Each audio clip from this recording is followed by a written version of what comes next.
吃多了长高高，好，是不是？不是个高胖胖啊。不吃胖，吃高高就可以了。老婆跟小小两个人在这里盘着腿儿，吃好吃的了。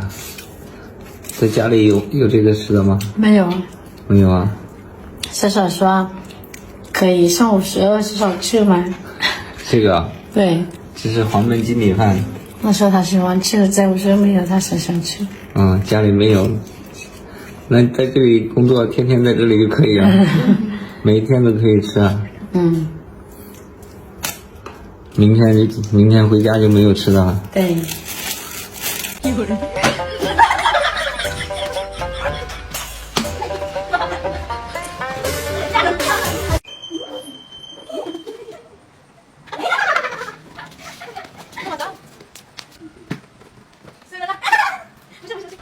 快点，对不对？就像。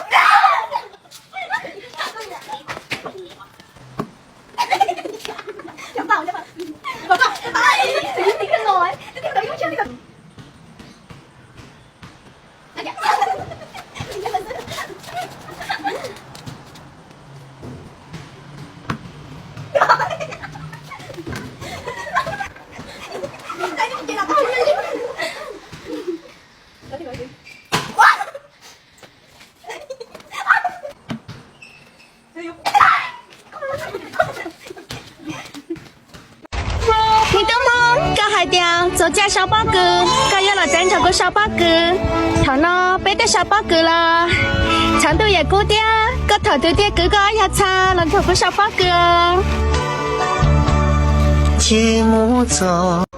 你的梦，脑了海雕，鸟小小鸡，料在容，对讲在我家容，一旦心机，有海雕，只容讲呢，对主你，要不要这样？講大故門的大利諾。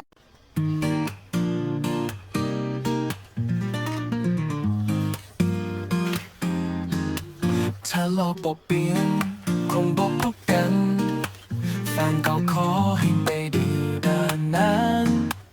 ไปดีเดินคนอายเสียดายจากกันวันนั้นขอเป็นครั้งสุดท้ายถ้าโลกปกเปลี่ยนบอกพบกันอีก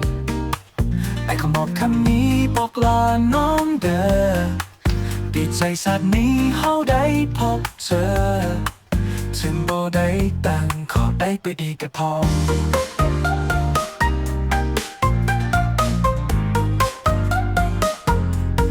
ถ้าไว้เจอกันทางเอกสารสั้นฟันฟ้าว่าสิได้จับมือกันทางขึ้นฟ้าแล้วสิไปเจอกันสักหน้าบอที่ฮักได้เป็นแฟนกันกลับไปฮักกันดีคันถ้าเราปอบเปลี่ยนบอกพบกันอีกไอ้คำบอกคำนี้บอกลาน้องเด้อดีใจสักนี้เขาได้พบเจอถึงบ่ได้แต่งขอได้ไปดีก็พอถึงบ่ได้แต่งขอได้ไปดีก็พอ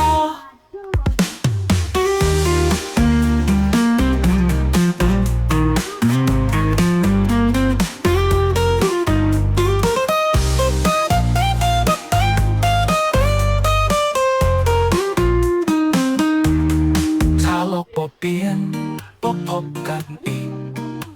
ไอ้คำบอกคำนี้บอกลาน้องเด้อดีใจสัตว์นี้เฮาได้พบเจอถึงบ่ได้ตั้งขอได้ไปดีก็พอ